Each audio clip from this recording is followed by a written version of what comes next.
Saludamos con el doctor Mauro Andino, docente universitario. Doctor Andino, gracias por acompañarnos acá en Ecuador en Directo. Bienvenido. Si el doctor Andino no llegaba a la entrevista, la culpa era de Correa también. Buenos días. Qué gusto, querida Carla, Jaime, gracias por la invitación. Por lo menos ya sonrió, ya sonrió el doctor. Y hemos empezado de buena manera la semana, a las órdenes. Doctor, bueno, primero, ¿cuál es su visión? Yo decía al inicio del programa, ¿no? Es doloroso ver cómo han asesinado pues, a 11 militares, ¿no? Ellos se ponen el uniforme del Ecuador y al fin de cuentas cumple su función. Y yo decía, el gobierno tiene que responder porque las Fuerzas Armadas los ha respaldado.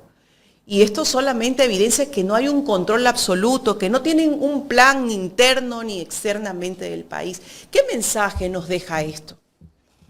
Creo que hay que partir de una primera consideración, que es necesario decirla, exteriorizar nuestra solidaridad, nuestro acompañamiento espiritual al menos con los familiares de las víctimas, lamentar y repudiar este crimen execrable que se ha perpetrado en contra de 11 militares, la mayoría de ellos jóvenes que estaban iniciando en su carrera dentro de las Fuerzas Armadas, miembros de tropa, oficiales del ejército, pero que lamentablemente han perdido la vida producto de este acto criminal, una emboscada de la cual no pudieron salir ilesos y perdieron la vida. Repudiamos este hecho y nos solidarizamos con los familiares de cada uno de los militares fallecidos. Luego ya en lo de fondo, si es que uno podría decir, en el análisis estrictamente sobre las razones, las causas que conducen a este tipo de escenarios espantosos, creo que es indiscutible que el régimen no tiene un plan de seguridad integral, no lo tuvo, no lo tiene y seguramente no lo tendrá. Esa es la mayor demostración de la improvisación por parte del gobierno de Daniel Noboa, a tal punto que se presume que existió fuga de información y que por eso es que se genera esta emboscada. Les atrapan, si usted quiere, les flanquean por varios frentes, por varios sectores y prácticamente acaban con la vida de los militares como si fuesen carne de cañón. Así de crudo, así de doloroso es este hecho y significa entonces que al existir fuga de información, entonces también las Fuerzas Armadas están infectadas, están contaminadas por parte de grupos de delincuencia organizada. Y ahí uno tiene que poner sobre la mesa uno de los componentes que tantas veces ha repetido. ¿Por qué no se depura la fuerza pública? ¿Por qué no se depura Fuerzas Armadas, Policía Nacional, para evitar que sus propios miembros sean víctimas de los grupos de delincuencia organizada? Y eso no ha sido posible porque ha faltado decisión, voluntad política por parte del presidente de la República y porque además ha existido una especie de contubernio, una especie de cordón umbilical y de compromiso político con las altas esferas de la fuerza pública que seguramente no quieren que se depure la institución porque varios de ellos tendrán determinados compromisos que los atan o que los conducen a acciones ilícitas e irregulares que les podría costar no solo la salida de la institución, sino probablemente incluso procesos penales. Significa entonces que debido a ese apoyo, ¿no? Como hipótesis podríamos decir, a ese apoyo que ha recibido el gobierno de las Fuerzas Armadas, no ha permitido hacer una depuración correcta. Ni lo va a permitir entonces, porque hemos visto a las Fuerzas Armadas muy alineadas al gobierno y después de repartir tantos bonos, pues aún más, doctor.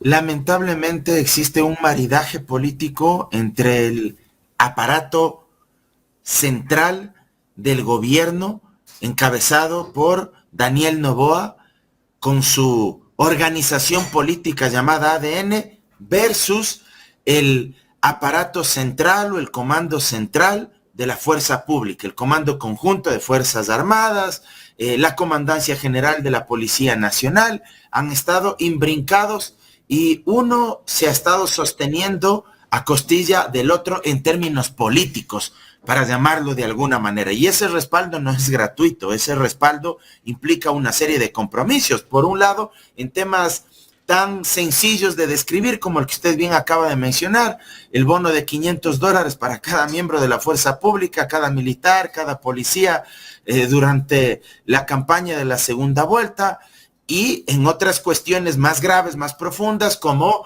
respaldarles irrestrictamente sin que se investigue a profundidad qué mismo pasó con la desaparición, tortura, asesinato, ejecución de los 4 niños de las Malvinas por parte de determinados miembros de Fuerzas Armadas. Y hoy, por supuesto, claro, se observa las consecuencias de este maridaje. ¿Por qué? Porque lamentablemente no existe un plan de seguridad, no existe una depuración de la fuerza pública, y vemos algo más grave que tal vez es poco conocido o que a veces la gente no avisora, porque a veces pensamos que el narcotráfico es lo que únicamente se difunde a través de noticias en los medios de comunicación nacionales o alternativos. El narcotráfico a la vieja usanza, ¿verdad? La exportación de droga o los laboratorios donde se procesan estas sustancias ilícitas sujetas a fiscalización, sino que hoy estamos viendo la unión, la convergencia del narcotráfico con grupos de minería ilegal, es decir, que convergen, se unen, se consolidan, no solo para explotar ilegalmente nuestros recursos minerales, sino que al mismo tiempo se alían con aquellos sectores del narcotráfico para poder tener el control absoluto de esos territorios y a su vez desembocar no solo en delitos como son el narcotráfico, sino también en otro tipo de actividades irregulares, como explotación laboral, esclavitud laboral, explotación infantil, prostitución, proxenetismo en esos sectores, en muchas ocasiones violencia sexual, violencia física, es decir, una serie de delitos que se van derivando también del control absoluto que tienen de esos territorios, donde el Estado prácticamente ha perdido cualquier tipo de presencia y donde la fuerza pública prácticamente no existe y donde se ha configurado un paraestado de forma paralela o simultánea al Estado tradicional, institucional que nosotros de alguna manera identificamos. Allá existe otro Estado, un Estado opaco, un Estado ilícito, un Estado irregular que funciona bajo las leyes de los grupos de delincuencia organizada. Leyes entre comillas, por llamarlo de alguna manera. Correcto. Y es lamentable porque la ciudadanía que habita en estos sectores tendrá que vivir sumisa a estos grupos delincuenciales, porque obviamente viven con el arma en la cabeza. Estos niños los hacen trabajar incluso siendo niños, siendo adolescentes para estos grupos, y así se van captando. Y allá no entra la fuerza pública, allá ni la misma fuerza pública quiere entrar, pero eso es lo que le ha permitido a estos grupos delincuenciales irse adueñando de más territorios del país, y los vemos pues en todas partes. Bien, Carla, doctor.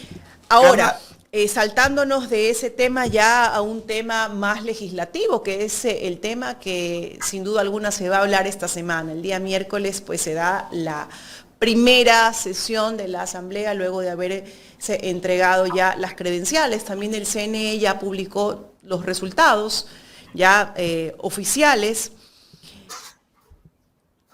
Y ahí nosotros nos preguntamos, ¿qué va a pasar en esta próxima asamblea, o cuál es su visión?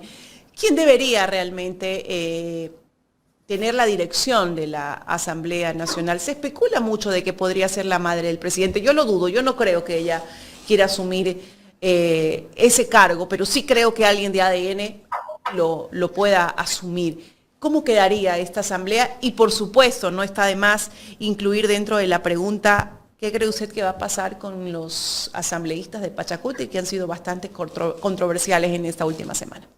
Carla, antes de responder sobre el tema legislativo, no quisiera dejar pasar algo que es importante también de agregar sobre el tema que estábamos hablando. Creo que es fundamental entender también que en varias ocasiones estos grupos de minería ilegal, hoy vinculados también con grupos del narcotráfico, también tienen operaciones o vínculos con corporaciones de minería legalizada. Y eso también hay que ponerlo sobre la mesa. porque la minería ilegal se nutre de la minería legal y la minería legal también se nutre de la minería ilegal. Y eso muchos expertos en esta materia lo han denunciado, varios portales, medios de comunicación, sectores y actores ambientalistas, ecologistas, lo han sacado a la luz. Y aquí sí creo que también es fundamental exigir al Ministerio de Ambiente, al Ministerio de Energía, que se transparenten cuáles son las empresas que sí tienen los permisos, las licencias ambientales, que sí tienen las autorizaciones respectivas y actualizadas al día de hoy para realizar sus operaciones mineras, no solo en territorios como la provincia del Napo y otros más en el país, sino para identificar con claridad quiénes tienen legalmente la potestad para explotar esos recursos naturales,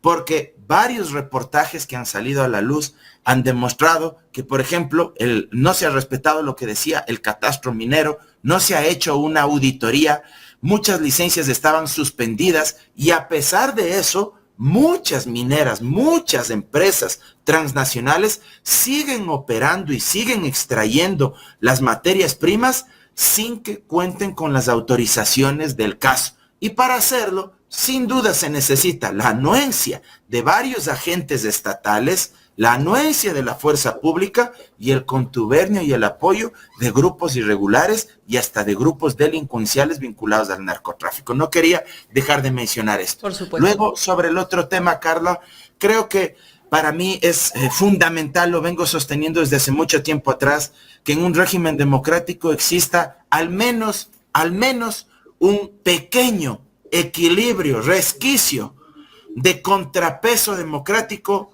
que evite que la función ejecutiva en un régimen presidencialista concentre todo el poder en las manos del jefe de Estado, es decir, en manos del presidente de la República. Y ese pequeño resquicio al día de hoy en el Ecuador, que puede ser un contrapoder, que puede de alguna manera equilibrar mínimamente la balanza para poder fiscalizar y evitar que el Ejecutivo haga lo que le venga en gana, se llama función legislativa, ergo Asamblea Nacional.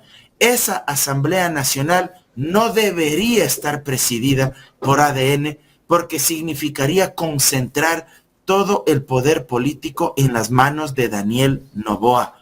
Hay que desconcentrar el poder, pero lamentablemente ya vemos que son insaciables en el oficialismo.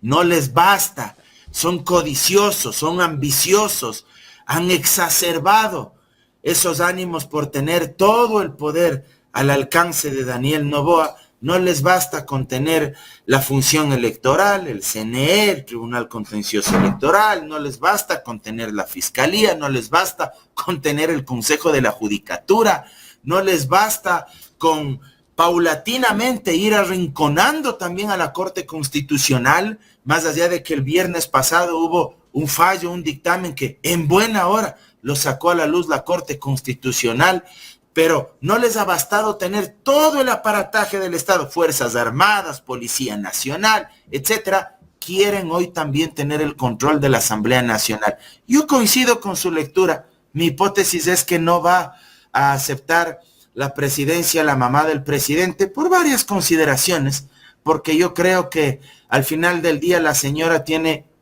muchas otras responsabilidades más importantes para ella que atender antes que estar lidiando con el tema legislativo.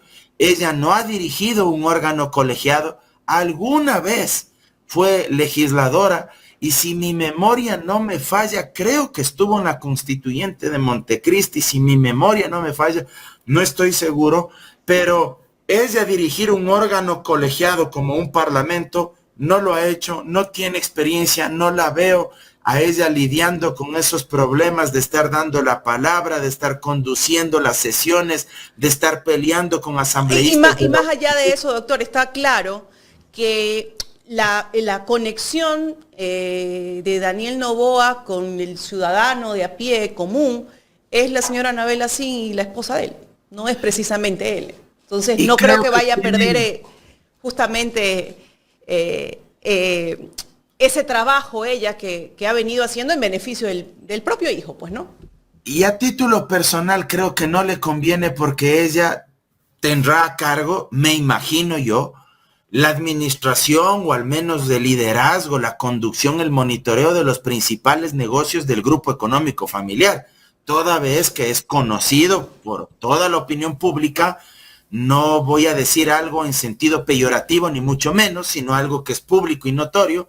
El esposo de la señora Anabela Sin, el papá del presidente Álvaro Noboa, se sabe que no está en las mejores condiciones de salud, en las mejores condiciones físicas, y evidentemente la que tendrá, creo yo, que al menos monitorear, controlar que sus negocios, que sus empresas marchen en orden, pues será ella. Entonces, yo digo, si tiene todas esas responsabilidades, no creo que eso vaya a dejarlas de lado para sobreponer encima de aquello el manejo parlamentario que siempre, para alguien que no ha estado acostumbrado a esa conflictividad política, a gestionar ese tipo de discrepancias, de disidencias, siempre les resultará mucho más tedioso, mucho más ajeno a lo que ella hace. Entonces yo no creo que ella vaya a aceptar, y con eso de paso se lavan las manos para que no les critiquemos esa lógica monárquica, absolutista, tipo siglo XVI, de ver que Así la mamá es. le esté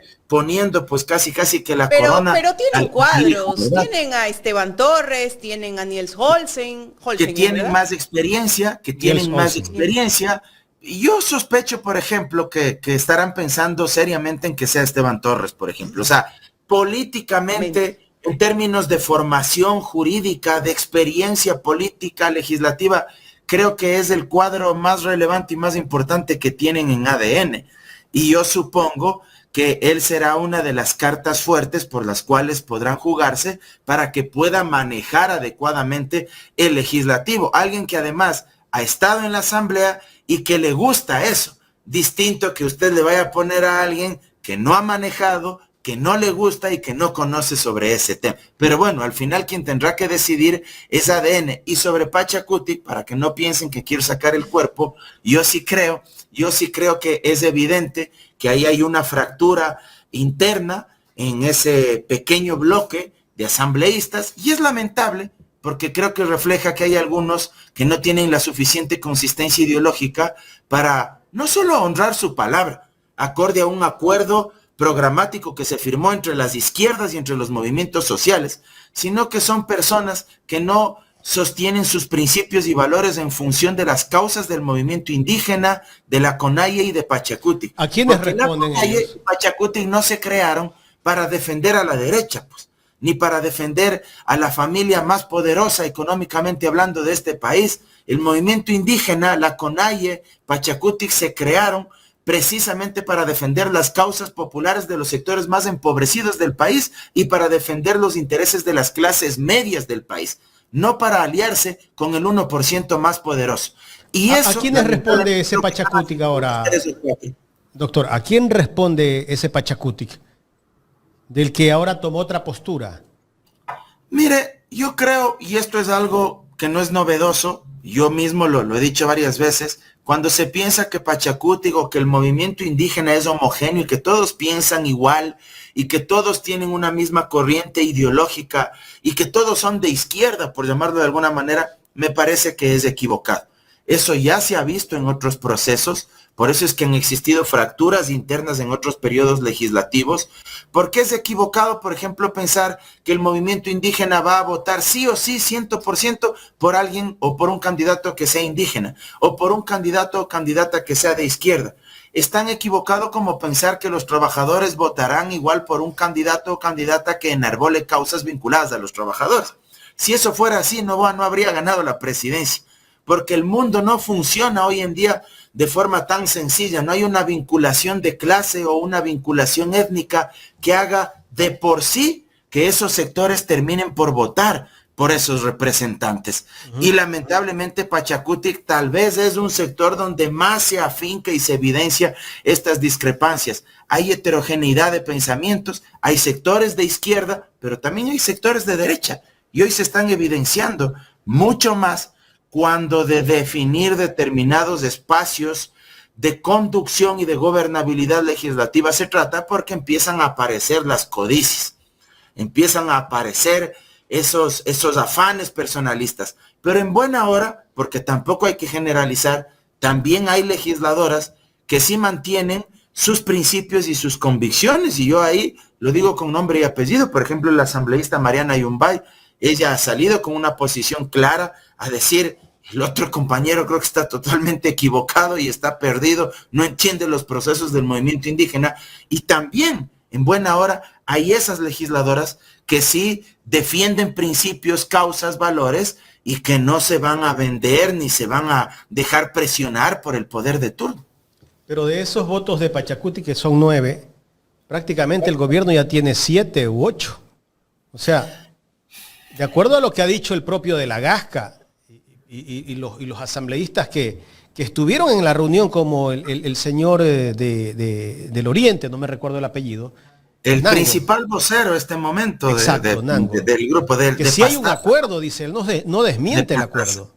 De Pastaza. Mire, sería lamentable, Jaime, lo digo así abiertamente. Creo que el movimiento indígena pagaría una factura enorme, no solo en el mediano, sino en el largo plazo. Y sería otro golpe igual para las izquierdas. Sería otro golpe para las izquierdas en general, porque significaría que el poder está cooptando casi todos los espacios, incluso las conciencias de muchos actores. Y eso es feo, eso es horrible. Pero vea, los que quedamos desde este lado de la fuerza, con o sin cargo, con o sin un membrete partidario, creo que debemos seguir defendiendo con firmeza, con convicción, las causas en las que creemos, los derechos de la gente, y sin duda, esto también nos da margen, perdón que incorpore aquí un tema muy puntual, pero creo que hay que decirlo también. Creo que abre también una brecha y una posibilidad para que otros actores de izquierda vayamos repensando en la necesidad de confluir y de construir otras alternativas que permitan defender los derechos de la gente, porque creo que el hecho de que algunos traicionen sus principios y valores, por ahí también ya hubo un asambleísta de la Revolución Ciudadana que ya apareció con su sombrero y todo, tratando de encarnar los intereses del pueblo. Y ahora el gobierno te presenta a todos los asambleístas que los va cooptando como que son refuerzos para el gobierno. Sí, lo decía el expresidente Rafael Correa, que justamente, Correa, aquí está el tuit del expresidente Correa. Gracias, Jorge. Muy apropiado. Dice, como nueva incorporación, nuevo fichaje. Déjeme leer.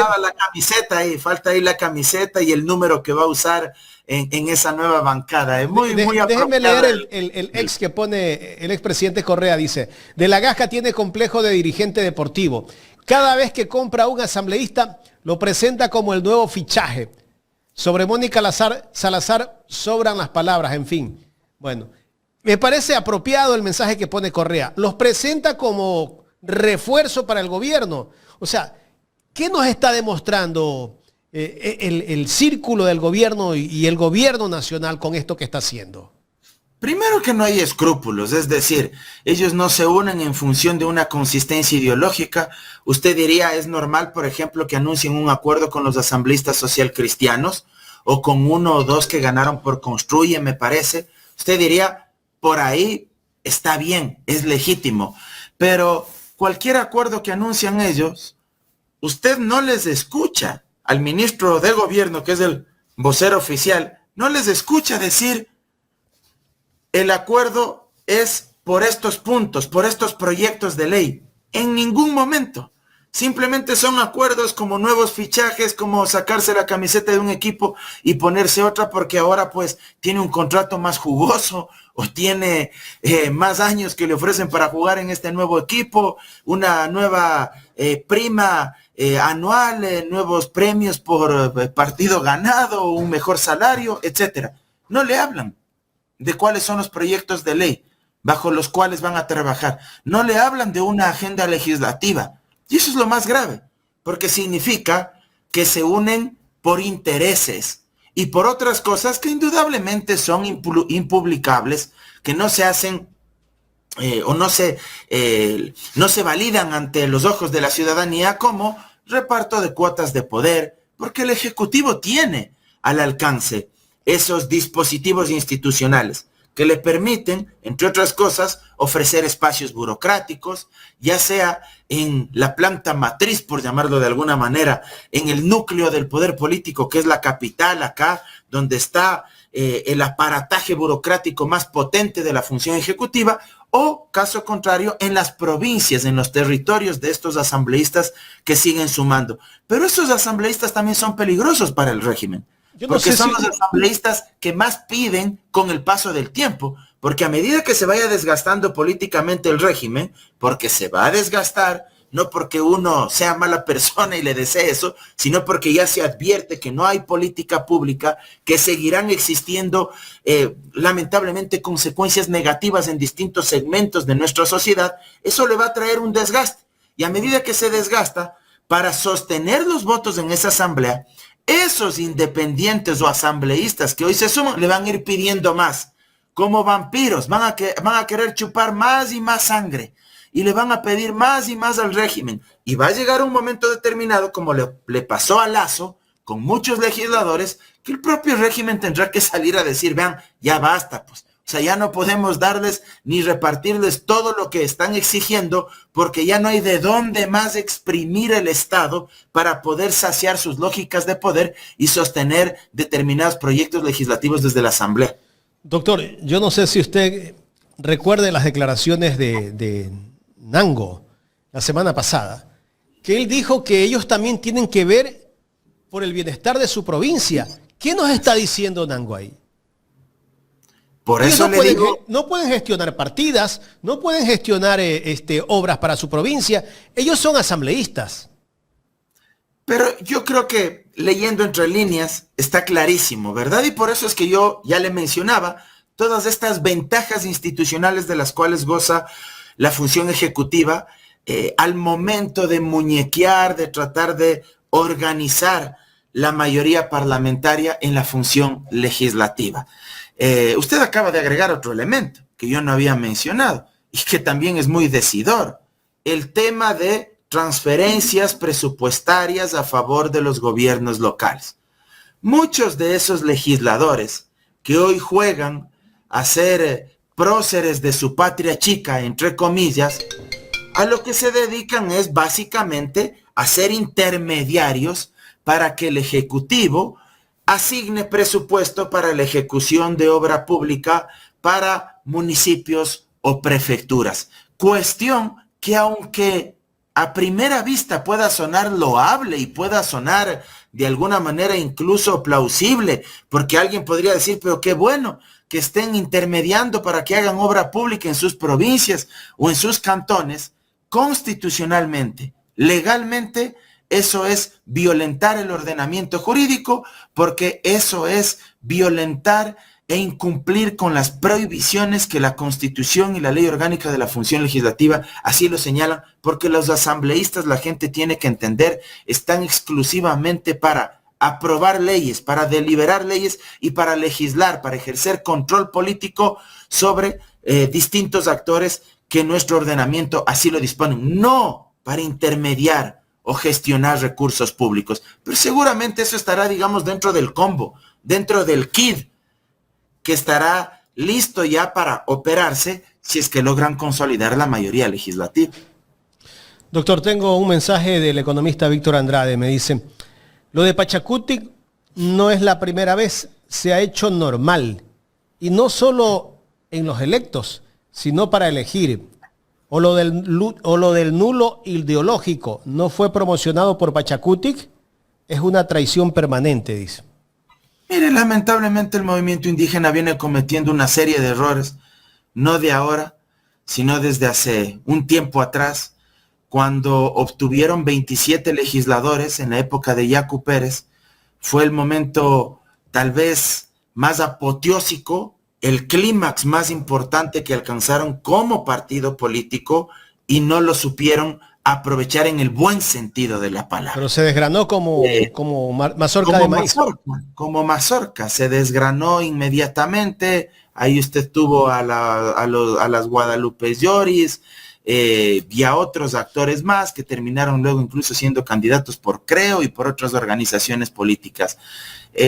yo creo que hace falta, lo digo con mucha tristeza, porque yo le tengo mucho cariño al movimiento indígena y al mismo Pachacuti, pero hay que decir las cosas también como son. Creo que falta mucho trabajo en términos de partido, en términos de darle mayor consistencia ideológica, y no es un problema solo de Pachacuti, ¿verdad? O sea, es un problema de todos los partidos. Tal vez el que menos sufre es la Revolución Ciudadana por el aparataje orgánico, por la organicidad que tienen, pero incluso la Revolución Ciudadana también sufre deserciones como el de la asambleísta Mónica Salazar que veíamos hace un momento.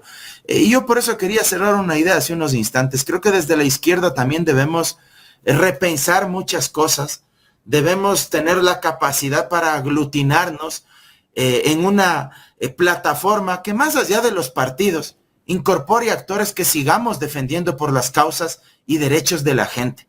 O sea, más allá de que sea Pachacuti, o sea Revolución Ciudadana, o sea cualquier movimiento u organización social, más allá del Partido Socialista, creo que es fundamental que una serie de actores que incluso hemos estado emergiendo durante los últimos tiempos podamos seguir defendiendo las causas de la gente, porque quedarnos anclados también únicamente en la dependencia partidaria, es decir, en que si Pachacuti o la Revolución Ciudadana o el Partido Socialista hacen o dejan de hacer algo para defender las causas de la gente, me parece que es quedarnos en una especie de limbo. No podemos estar a expensas únicamente de los partidos políticos, sino que es justo y necesario que sigamos activándonos, que sigamos ejecutando una estrategia de oposición democrática, no una oposición beligerante o tonta sin sentido, sino una oposición democrática, para que desde la izquierda seamos capaces de resistir este embate y le podamos plantear alternativas, soluciones reales a la gente, incluso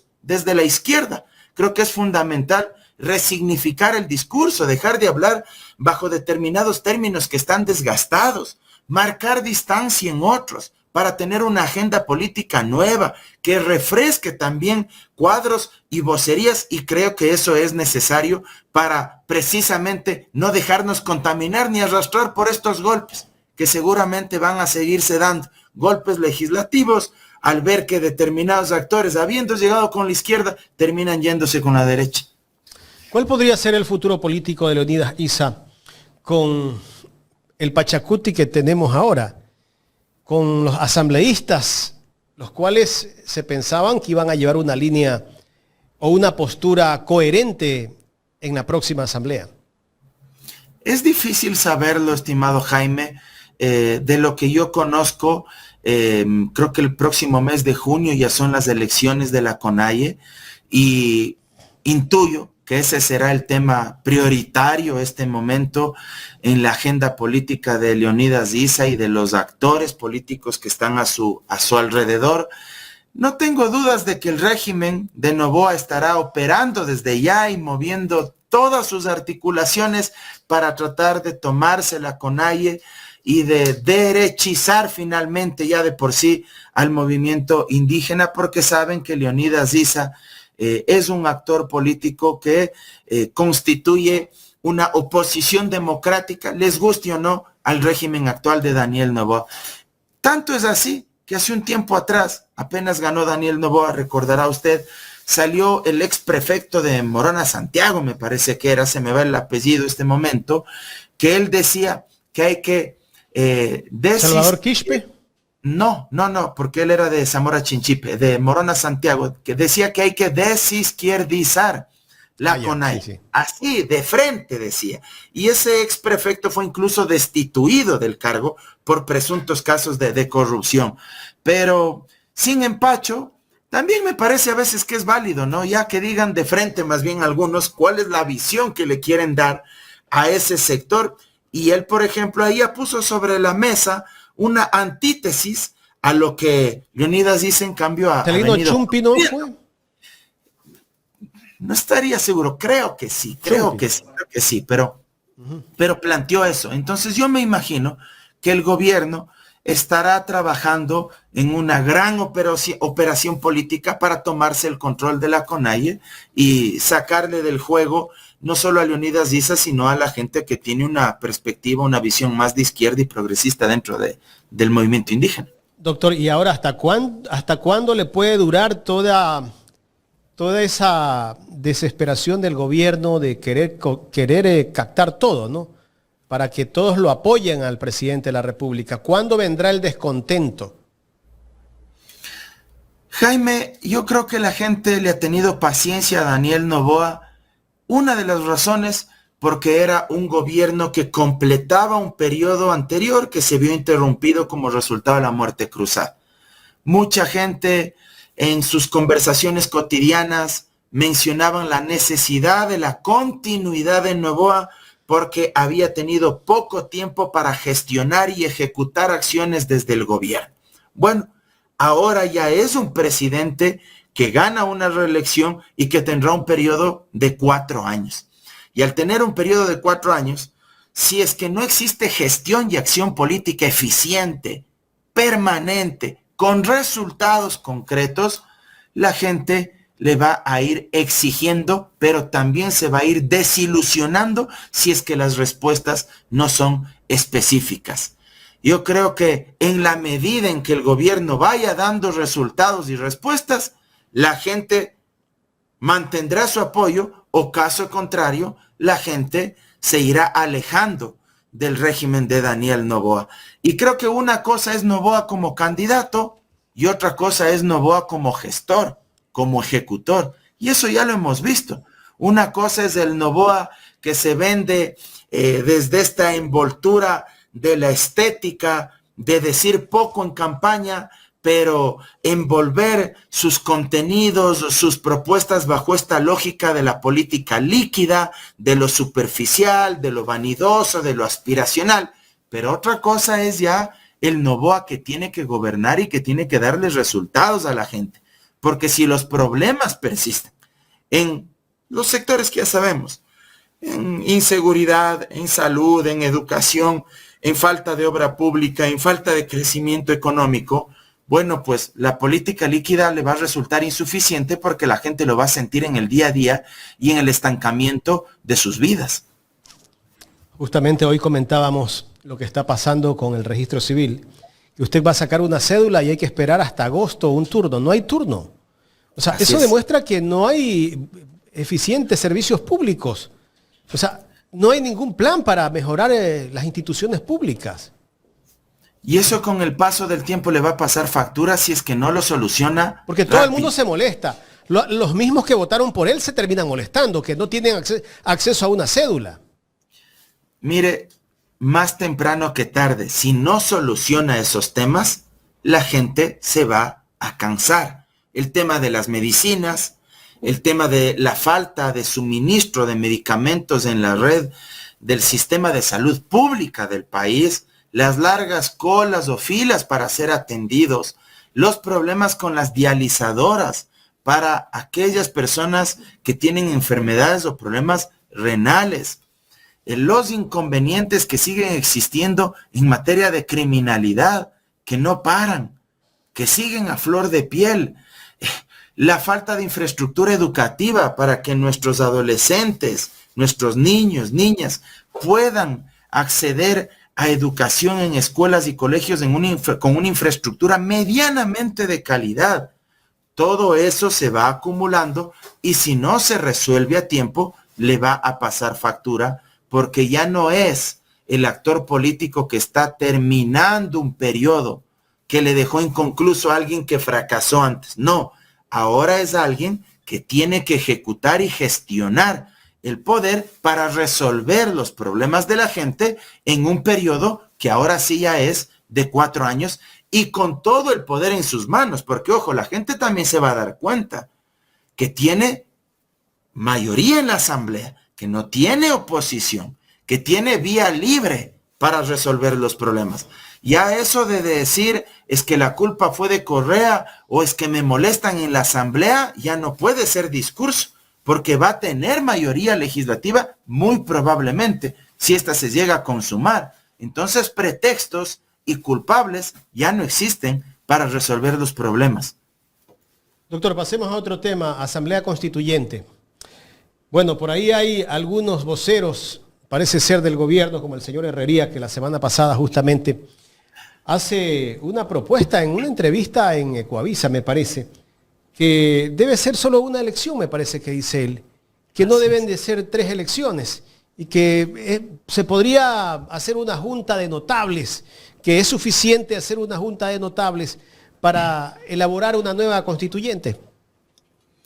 Mire, las expresiones del ex juez constitucional Enrique Herrería son una bestialidad jurídica y son un atentado al régimen democrático. Hay que decirlo con nombre y apellido y con todas sus letras. Eso es una especie de golpe de Estado, lo que él pretende irradiar en la opinión pública. ¿Para qué? Para validar el discurso oficial del gobierno de Noboa, para replicar algo muy parecido a lo que ha venido sosteniendo el ministro de Gobierno José de la Gasca. Aquí hay que ser claros, y esto no se trata ya de un tema ideológico, no se trata de que usted sea de izquierda o sea de derecha.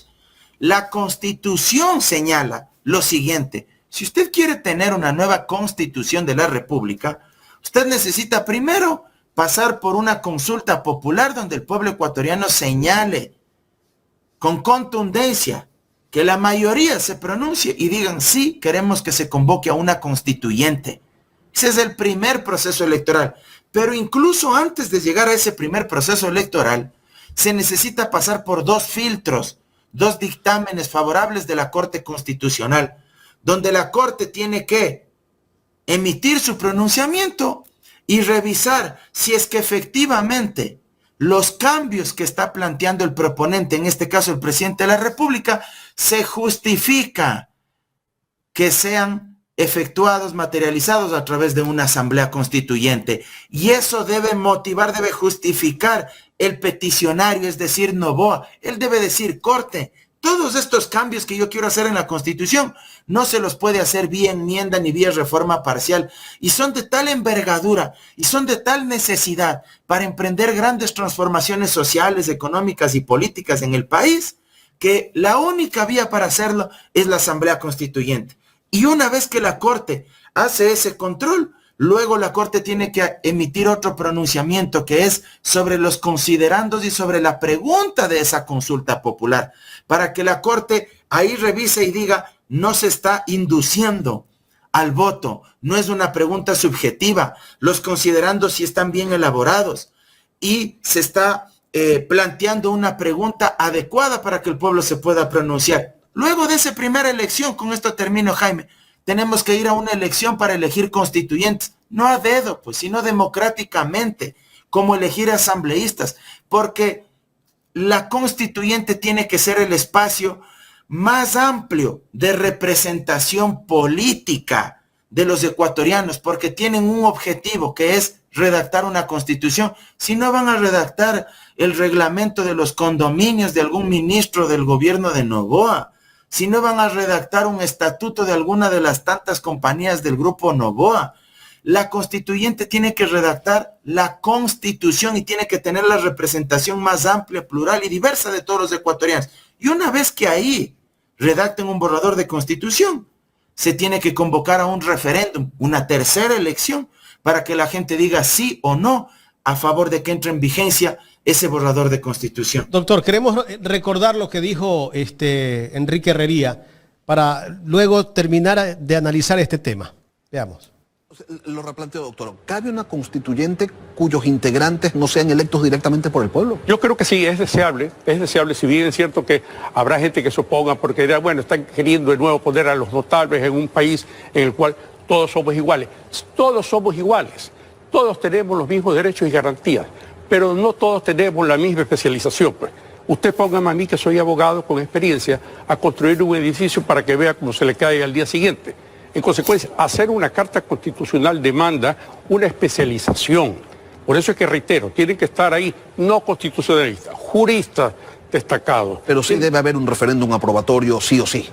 No creo que sea imprescindible. Si es que la Corte Constitucional habilita este procedimiento, permite que hayan estas representaciones especializadas, ya ahí no habría por qué ir directamente al Consejo Nacional Electoral a hacer una propuesta integral pasándose a la Corte Constitucional, siempre y cuando la Corte Constitucional sea sensible a esa demanda ciudadana. Estaríamos hablando entonces de una sola elección, la de donde la gente diga, sí, quiero ir a un proceso constituyente y lo que allí salga y se apruebe, pues eso queda. Sí, y ¿sabe por qué? Le hago notar algo. Dentro de las fallas que tiene la Constitución y la propia ley de la Corte Constitucional. Dice cuáles son los momentos. Hay 3 momentos, 3 vías, como se la quiera llamar.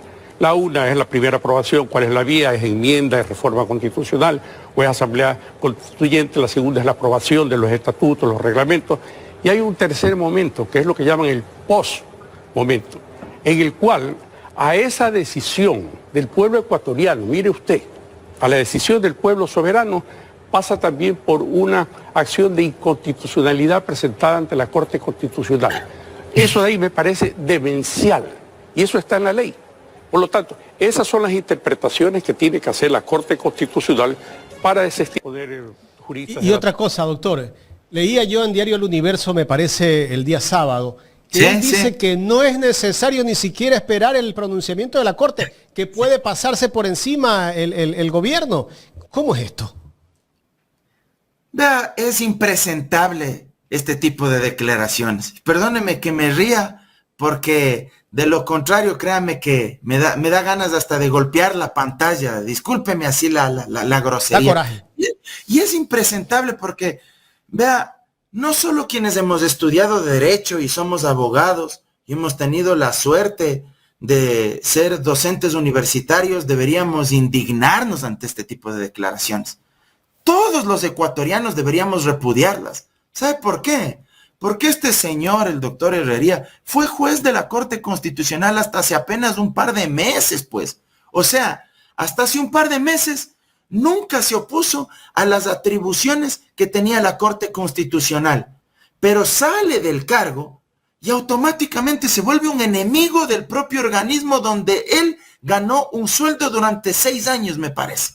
O sea, mientras ocupaba tan alta magistratura, ser juez de la Corte Constitucional era perfecto, pues. O sea, ahí sí la Corte no cometía barbaridades, no había excesos en la ley, pero lo más contradictorio, vergonzoso, él mismo votó a favor en varios dictámenes de la Corte. Él votó a favor de que existan 3 procesos electorales para aterrizar en una nueva constitución. Él votó a favor, hay dictámenes con el voto del ex juez Herrería, donde él ratifica que se necesitan 3 elecciones, y no solo porque la Corte decide eso, sino porque la Constitución, el artículo 444, por favor, amigos, amigas que nos están mirando, escuchando, descárguense la Constitución en el internet, facilito, y vayan al artículo 444 y testifiquen que lo que les estoy diciendo es verdad. No me crean a mí, créanle al texto constitucional, y ahí encontrarán lo que les estamos diciendo. Pero hoy el señor se va en contra de la Constitución, se va en contra del propio organismo del cual él fue servidor público durante 6 años.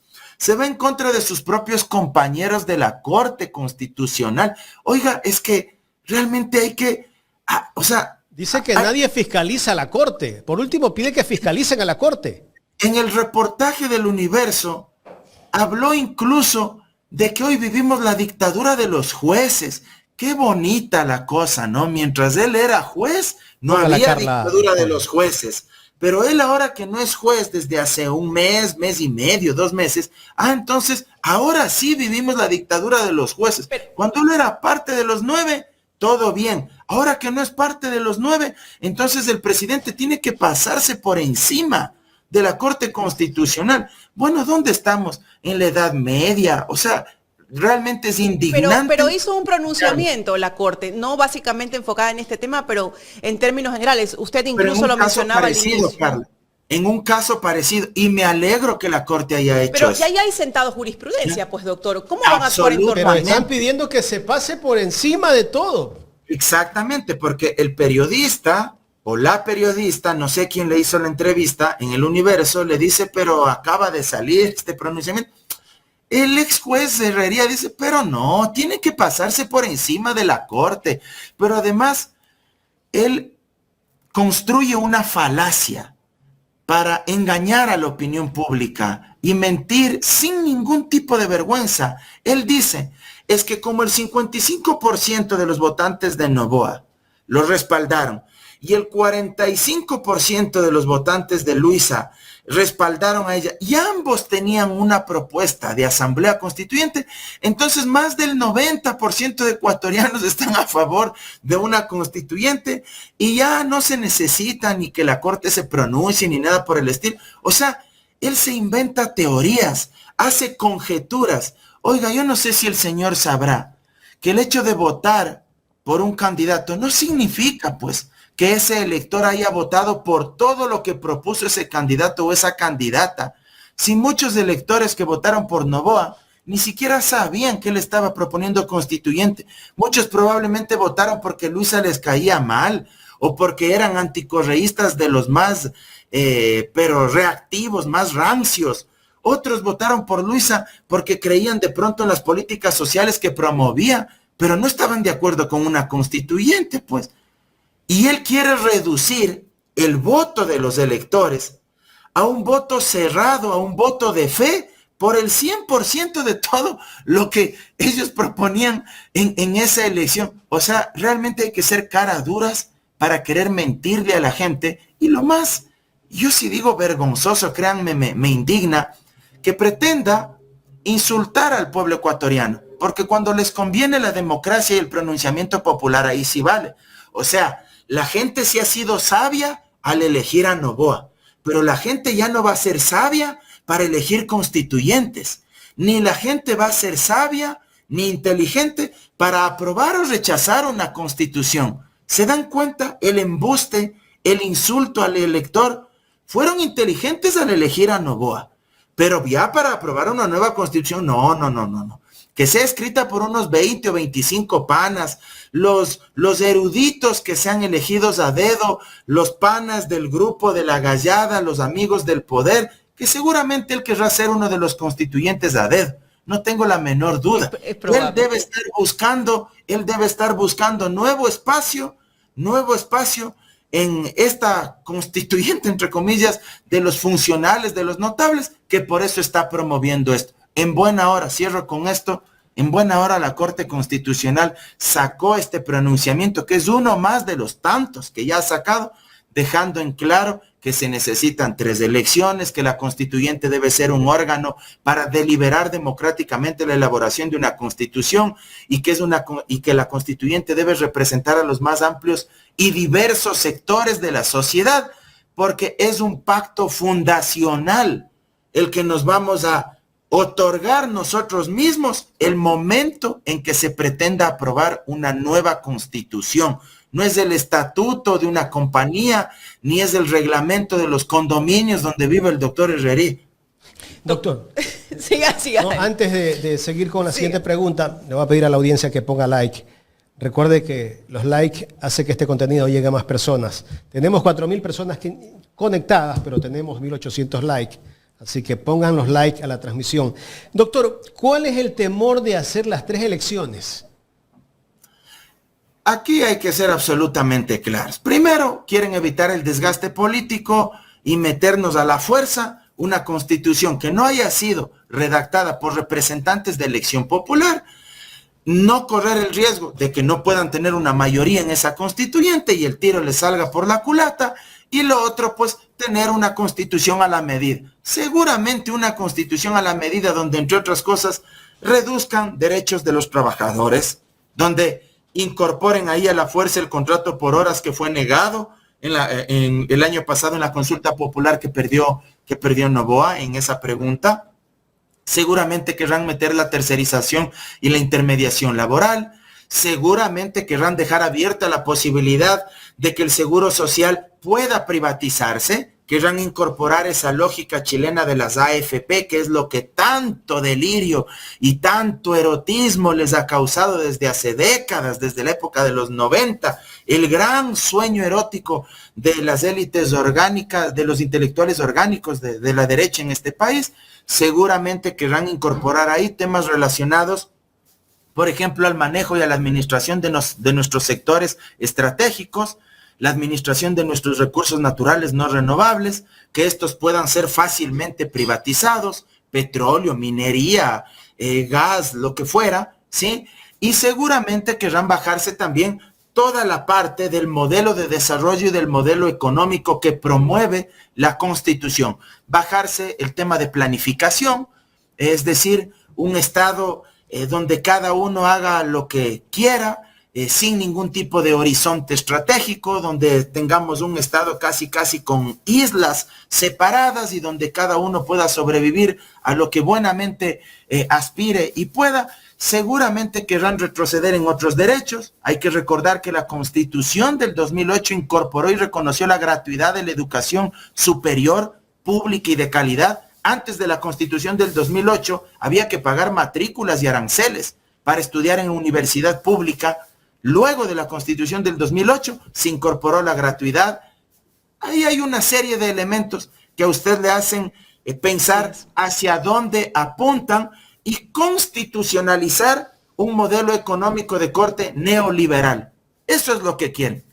Constitucionalizar un modelo económico de corte neoliberal, que es lo que siempre han querido, donde prime el capital, donde el mercado sea el que resuelva todos los problemas de la gente, lo cual está comprobado que no es así, que esa famosa mano invisible del mercado no existe, que se necesita de un Estado presente, pero si hoy más que nunca lo estamos sufriendo y viviendo en carne propia, hacia eso apuntan y por eso quieren ahorrarse todos los procesos electorales. Doctor, justamente en torno a eso, si se llegase a dar, ¿no?, esta consulta para ver si vamos a una constituyente en el marco de lo legal, ¿qué tanta confiabilidad tenemos del Consejo Nacional Electoral? Y ahí es preocupante porque, bueno, si hay varios indicios o hipótesis, situaciones que te llevan a pensar que la elección de la segunda vuelta fue fraudulenta, ¿qué confianza tenemos en nosotros de que efectivamente los resultados por una constituyente sean verdaderos? Antes de hablar sobre el CNE en una potencial elección de la constituyente, también es necesario agregar otros elementos.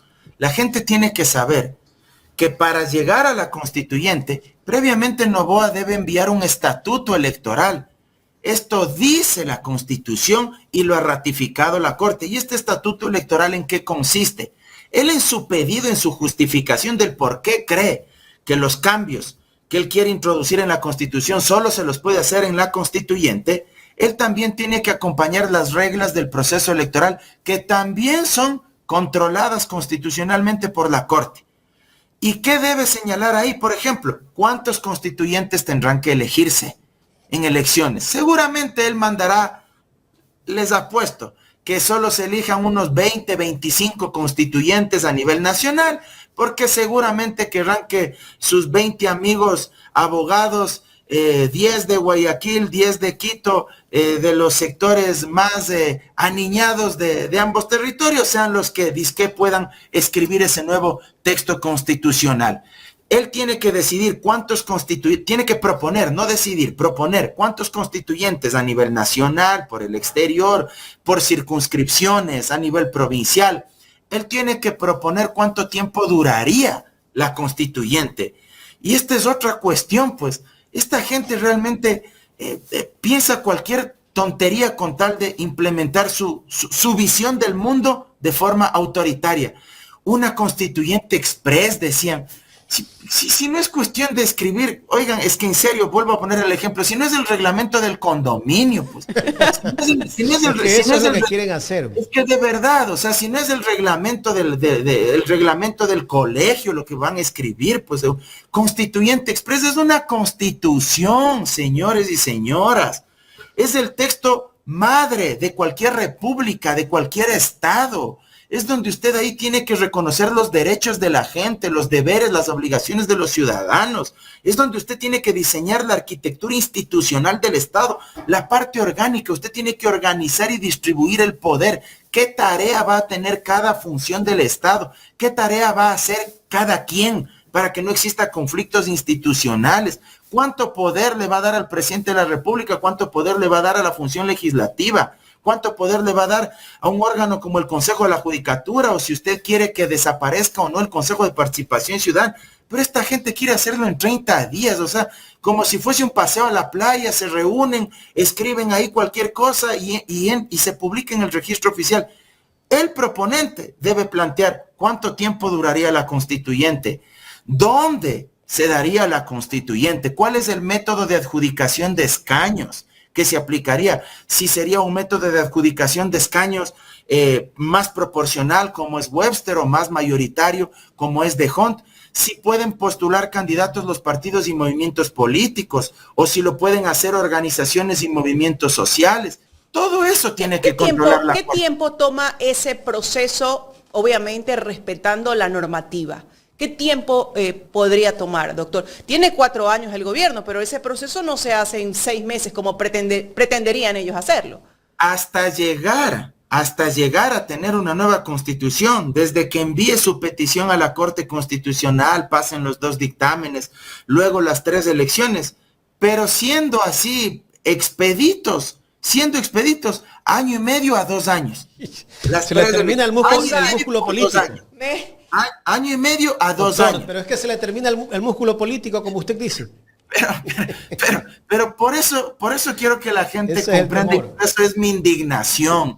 Perdón si me apasiono mucho en determinados momentos, pero es que de verdad molesta todas las barbaridades que han dicho, todas las barrabasadas que han señalado, y son antidemocráticos. Cuando les conviene la democracia funciona. Nuevamente, yo quiero hacerle la reflexión a la gente. Cuando votó la gente por Noboa y ganó la presidencia de la República, no, pues ahí sí la democracia vale. Qué sabia que es la gente para pronunciarse en las urnas.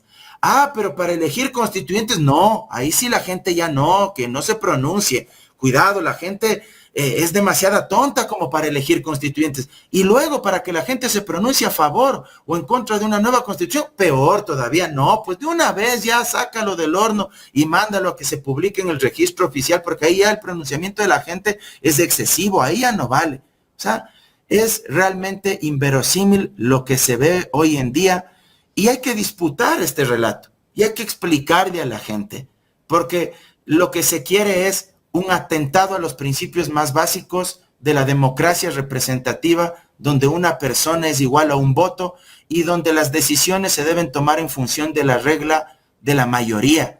La mayoría debemos elegir y esa mayoría tendrá que designar constituyentes y esa mayoría de constituyentes decidirán cuál es el horizonte político y el contenido normativo jurídico que se le pueda dar a un borrador de constitución que luego tendrá que ser ratificado por la mayoría de ecuatorianos. El horizonte político, el nuevo modelo de sociedad, el andamiaje normativo que se vea reflejado en este país. Si quiere Noboa que sea el que pertenezca a su visión y a su estilo de vida, tendrá que ganar en las urnas. No puede ser el que decidan las cámaras, ni 3 o 4 grupos por acá, porque además la gente tiene que pensar en lo siguiente. ¿Quién va a decidir, pues, qué gremio o qué cámara empresarial o qué organización social sí es legítima como para poner a sus delegados y cuáles no? ¿A quién le vamos a dar ese poder? ¿Qué? Noboa va a decidir, estas cámaras sí valen y estos otros grupos empresariales no valen y no pueden poner representantes. ¿Quién va a decidir y a cuenta de qué va a decidir? Oiga, doctor, y lo que viene también después de una asamblea constituyente en el caso de que se dé, ¿no? La reforma a cada una de las normativas, por ejemplo, los códigos. Así el es. Código Civil, el Código Penal, o sea, no es ningún pelo de cochino, no es ningún chiste lo que se está tratando ahí. Por eso se ponen transitorias en una constitución para adecuar todo el andamiaje normativo, toda la legislación secundaria, para que se pueda ajustar al nuevo contenido constitucional. Y ahí viene un trabajo en cambio explícito de la Asamblea Nacional. Había, siempre el presidente de la República y todos estos gobiernos neoliberales se basan en una constituyente debido al tema de la delincuencia, los grupos delincuenciales, al Código Orgánico Integral Penal, porque para ellos ha sido fácil echarle la culpa al fiscal, echarle la culpa al juez y manifestar que debido a estas normativas es que los delincuentes salen libres. Más o menos esa es la narrativa y es lo que le han hecho creer a la ciudadanía, ¿no? Que por eso necesitamos una constituyente para endurecer penas, para endurecer leyes. Pero sí es importante y me gustaría que usted le diga a la ciudadanía con conocimiento de causa y como conocedor de derecho que ese no es el mecanismo. Es que la situación es tan sencilla como lo siguiente, Carla.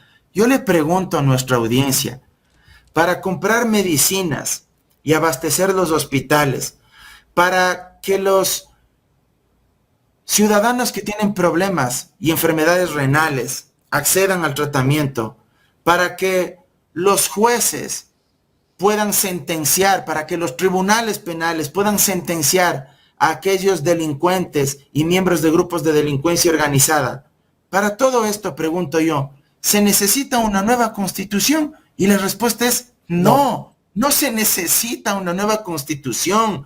¿Acaso que con la constitución tú haces el proceso precontractual y contractual en el sistema de compras públicas para que se adjudique a una empresa o una farmacéutica y puedas comprar las medicinas y abastecer el sistema de salud pública? ¿Acaso que con la Constitución tú tienes que disponer que se pague a las dializadoras para que los enfermos renales puedan acceder a los tratamientos? ¿Acaso que con la Constitución el juez despacha rápido o detiene las causas durante meses y por eso no resuelve tal o cual proceso? No es un tema de Constitución. Siempre han usado la demagogia penal y el populismo penal para decir, es que la Constitución es prodelincuencial. Eso es falso. Y a quien afirme aquello, desafíenle. Díganle, a ver, ¿cuál es el artículo de la Constitución que supuestamente garantiza impunidad a los delincuentes? Y no van a poder responderles, porque no tendrán respuesta para aquello. Esa es una mentira, es una falacia. Entonces, hay que tener claridad al respecto y hacer pedagogía con la gente también para que no nos dejemos meter cuentos. ¿A qué porcentaje de ecuatorianos les afecta la actual Constitución? Más bien les garantiza derechos, porque si es que esta Constitución no existiría, repito lo que dije hace unos momentos, miles de jóvenes ecuatorianos no tendrían gratuidad para estudiar en la Universidad Central. Pero sí hay una minoría que busca cambios a los que tienen muchos recursos económicos, tal vez. Bueno, pero esa minoría tiene que saber, bueno, desde la otra óptica, pero por supuesto que hay grupos minoritarios a los que esta Constitución no les deja hacer lo que les viene en gana. Por ejemplo, aquellos que quieren ser los beneficiarios de la explotación de nuestros recursos naturales no renovables, pues aquellos que sueñan, por ejemplo, con que no existan empresas públicas y eso se baje de la Constitución para poder privatizar Petroecuador, para poder privatizar las eléctricas. Pero sin duda que hay sectores a los que les interesa que esta Constitución se eche abajo. Y esos no son los sectores mayoritarios de la población, sino los pequeños, pero al mismo tiempo grandes grupos económicos de nuestro país. Está clarísimo, doctor. Quiero agradecerle por su tiempo para analizar este tema de la Constitución, de la constituyente, la posible constituyente, aunque incluso han dado hasta los nombres de quienes podrían ser los notables en la nueva constituyente que podría darse, pero ya como la Corte emitió ese pronunciamiento, al parecer no se va a dar por ese lado de que haya una sola elección. Pero vamos a ver qué pasa, ¿no? Porque ya están buscando cualquier cosa para tratar de que se dé solo una elección. Doctor, no se sorprenda que quieran tumbarse la Corte, a la brava, ¿no? No se sorprenda. ¿Se la pueden tumbar? No pueden, legalmente no pueden, constitucionalmente no pueden, pero tumbarse de golpe de Estado. No se sorprenda que por eso siguen replicando estos mismos mensajes. No se sorprenda de aquello. Tiempo al tiempo, veremos. Doctor, muchísimas gracias. Gracias, doctor, a ustedes, como siempre. Un abrazo, por favor, envíele un saludo a toda nuestra audiencia. Dice, excelente explicación la del doctor Mauro Andino. Debemos educarnos. Javier Banguera, muchas gracias a toda la audiencia Para mí ha sido un placer. Hoy nos hemos extendido más de la cuenta. También yo sí tenía tiempito, así que en buena hora que hemos podido hacerlo. Así que les envío un abrazo enorme. Pronóstico, ¿quién presidirá la asamblea, doctor? No me pida hacer pronósticos que me ponen de mal ¿Quedará carácter. en manos de la bancada oficialista? No quisiera adelantarme, más bien. Yo creo que Ojalá sí. por el bien del país que eso no suceda. Y lo Ya digo están presentando de los corazón. refuerzos. Yo creo que Sí, así es. casi que es un hecho. Así es. Bueno, ya Pero bueno. después lo analizaremos, doctor, con Ya, usted. abrazo enorme. Gracias, Carla. Gracias, Jaime. al Un doctor abrazo. Mauro Andino. Gracias. Tanto por hablar, tanto por analizar, tanto por aprender, ¿no? Todos los días, cada vez que yo me siento aquí en este espacio informativo y tenemos tantos entrevistados, tantas cosas que se vienen a mi cabeza, tantas cosas que aprendo y que discierno y que yo espero realmente que la ciudadanía las discierna también, porque señores, estamos cada día perdiendo lo poquito que nos queda de democracia, estamos perdiendo lo poquito que nos quedan de esos derechos consagrados desde la Constitución, desde los derechos de primera, segunda y tercera generación que se consagraron hacia el ser humano. Y yo espero realmente, Jaime, que este Ecuador haga conciencia en el momento que le toque tomar decisiones. De verdad, por el bien del Ecuador. Este fin de semana ha sido sangre, ha sido muertos. Recrudece la violencia en este país, mi querida Carla. Terrible. Es lamentable, pero bueno. La gente votó por el que tenemos gobernando este país